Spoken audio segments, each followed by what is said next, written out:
So this story really ends with this t-shirt that I am currently wearing. So make sure to stay until the end to find out what this has to do with any of my experience. Now, when I first heard about this person, I didn't really think anything special about them, to be honest. And all I really knew is that they were about to reach the top level in the company that I was with.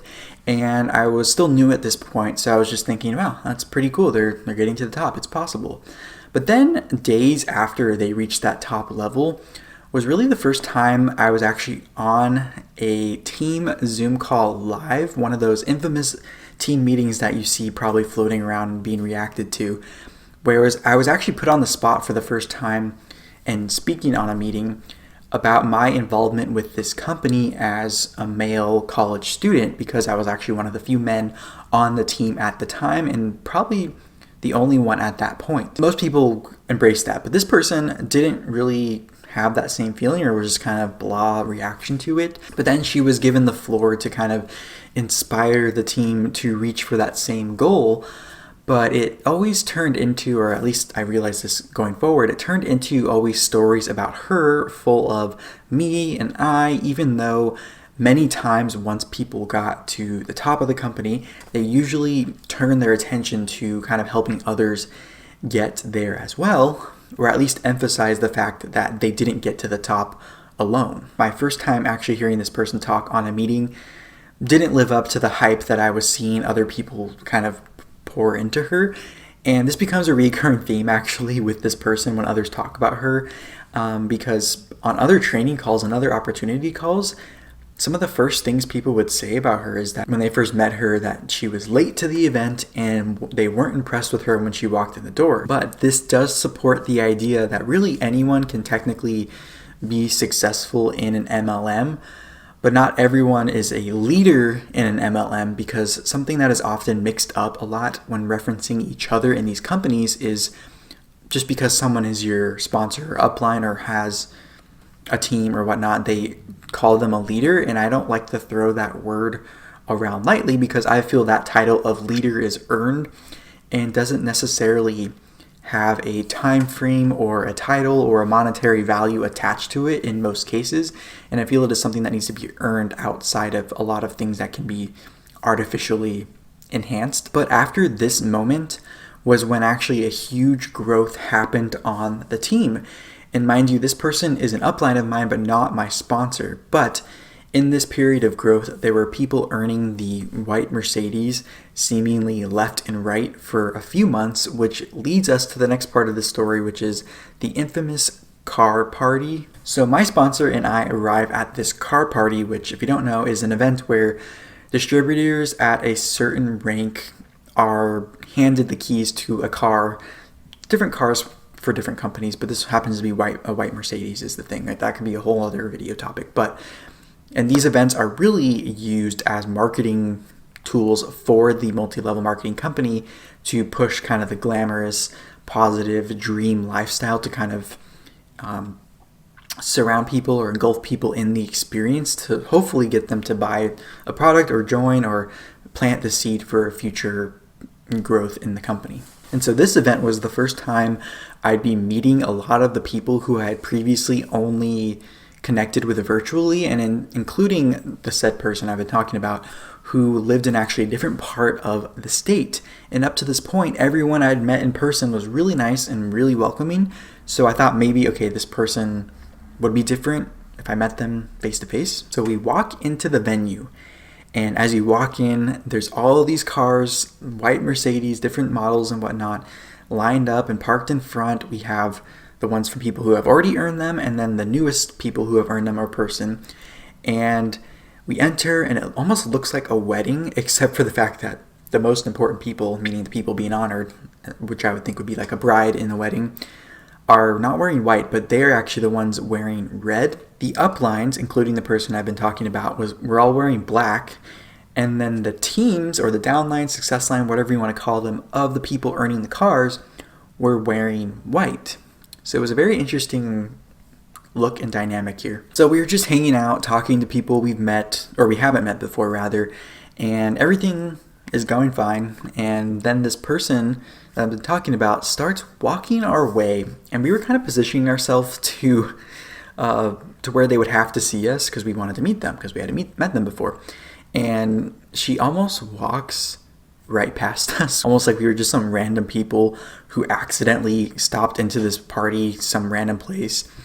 And I remember actually waving to her, like kind of like, hey, try to get her attention. And that's when she finally like said hi to us. But I really couldn't tell if she was just saying hi because I said hi first, or if she couldn't remember who we were, or was just kind of avoiding everything outside her comfort zone, because this person's pretty shy. I've noticed that, and not very like outgoing. But nearly everyone else, no matter kind of what I had perceived of them before, was really nice to us. And I'm not someone who's outgoing naturally, but I knew in this situation like this, a social situation, that I have to be a little more outgoing. But what this to me supports is that the system is really set up to where if you have that exponential growth that technically can happen, and you're told that it's possible, it also makes it very difficult to have personal relationships with everyone you possibly meet or everyone on your team.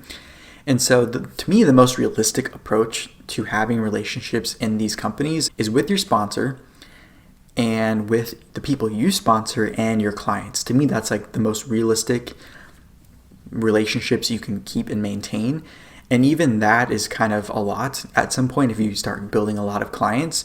So this person was the type to kind of post online and say on opportunity calls how great the community was, or we all support each other, and when in reality she barely knew who most of her team was and only appeared to care about those that were successful to help her recruit. Now, months later, we are at the Global Training Conference in Las Vegas, and another non-acknowledgement situation happens even after months of being on Zoom meetings with my camera on and my name showing and speaking up or giving my 2 cents and being on like a book club that we had. And it's not like I was some no-name who wasn't involved.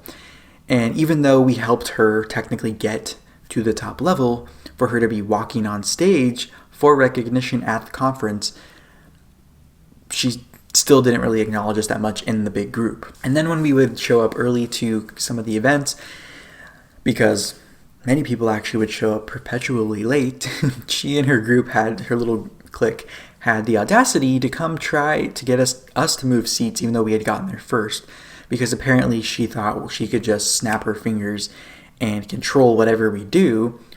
I'll touch on that again later, but this could be part of why I think maybe she was a little distant and acting a certain way, because maybe it was an insecurity on her part, or she knew that we were one of the few people who wouldn't be like her little minion trying to follow her around or do whatever she told us to do. And this does support the argument that I've heard a lot regarding the kind of high school cliquey behavior that goes on in these multi-level marketing companies.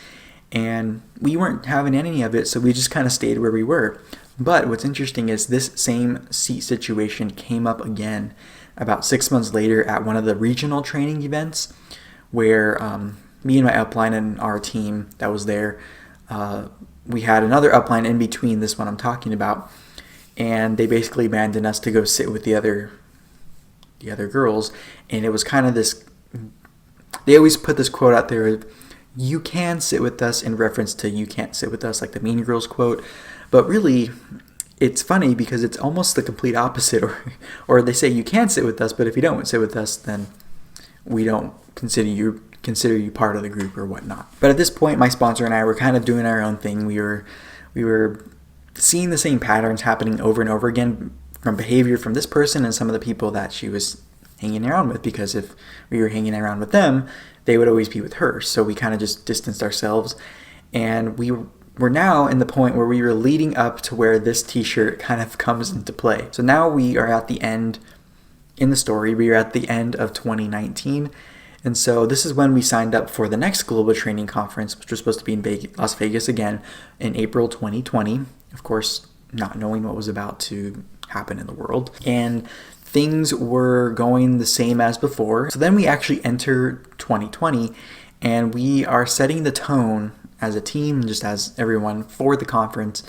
But this person's spouse is also running for public office. So you're probably wondering, Why this matters? Well, this is when things got pretty serious, because she actually did something that could have not only destroyed her personal kind of MLM business, but also a lot of other people's, including my sponsor, who had built at this point a very loyal customer and client base before anyone even joined their team as a distributor, including myself. So this person used the database of emails of her entire team and their clients in the area her husband was running from their back office to send out a last-minute campaign message urging people to vote for her husband in the primary of the election. And this prompted a message from this person basically saying, I don't know what happened. My emails were disabled from the back office. And it looks like the corporate office had actually done this and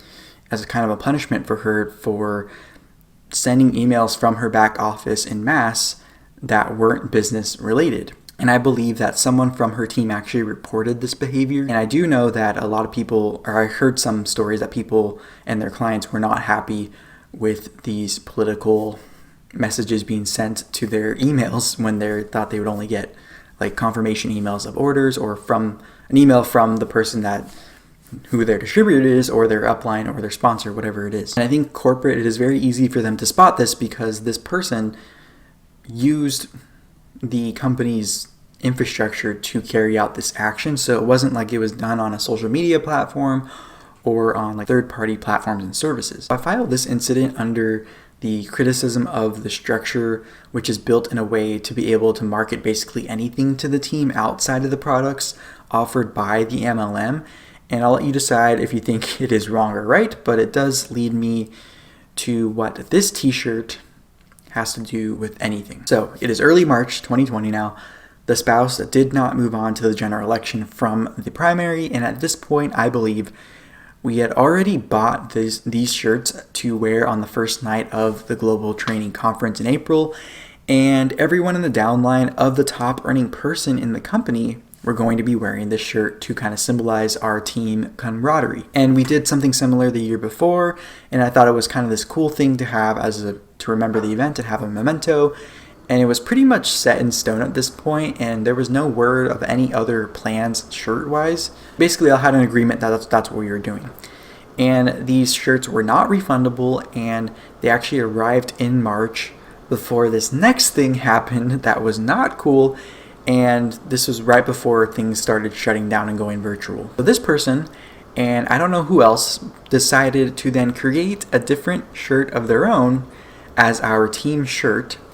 And I had been building up grievances with this person up to this point, but nothing was really big enough to really confront her about it because the whole email thing was taken care of, even though she clearly didn't learn a lesson from that. But when I saw this post in the team Facebook group with a change of plans, I was thinking to myself, what are they thinking? Are they being serious? Is this a joke?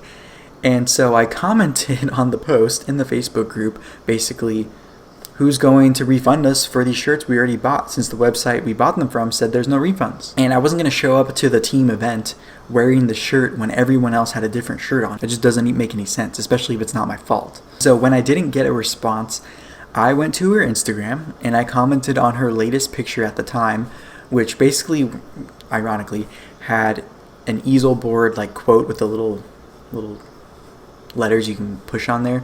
Something to the effect of, "Oh, we will only brainwash you into believing in yourself," or something like that. To which I responded in the comments kind of passive aggressively, but I was trying to get her attention because she wasn't responding to me. I said something like, "Oh, no, that's not the only thing that they'll brainwash you into believing." I know that's a little petty and kind of stirring the pot, but I had to get her attention some way. She was not acknowledging anything I was saying, so she wasn't addressing things. And of course, days later, everything started turning upside down in the world, and the conference went virtual, and then 2020 continued as it did.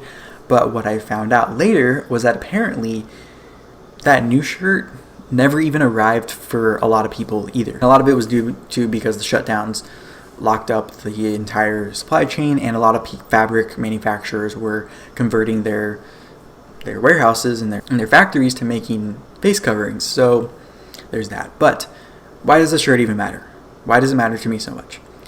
It wasn't about the shirt. It was about this person seemingly being out of touch about a lot of things regarding her team or her downline or her frontline, whatever you want to call them, that was portrayed one way publicly, online even publicly, and then a different way in person and in private groups and chats, to the point where she thought she could just get away with doing basically anything and changing plans without taking responsibility for the financial or emotional or whatever impact that it would have on the people on her team.